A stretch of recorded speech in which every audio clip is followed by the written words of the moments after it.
দেশ এবং স্থানীয় শিল্পের স্বার্থ রক্ষা করে বাকি সব খাতে ধীরে ধীরে শুল্ক কমিয়ে আনা হবে, এমনটাই জানিয়েছেন এনবিআর চেয়ারম্যান আব্দুর রহমান খান।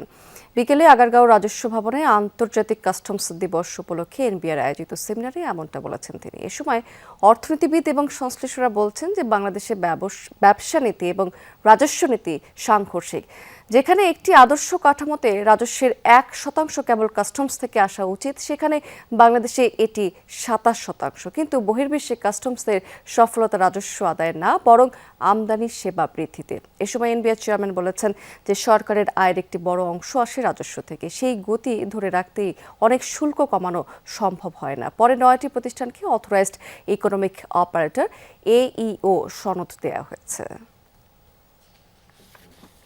একটা সময় ছিল 72 সালে আমাদের টোটাল রেভিনিউ 90% আসতো কাস্টম থেকে, 90%। এখন সেটা এসে 22-23 এসে দাঁড়িয়েছে।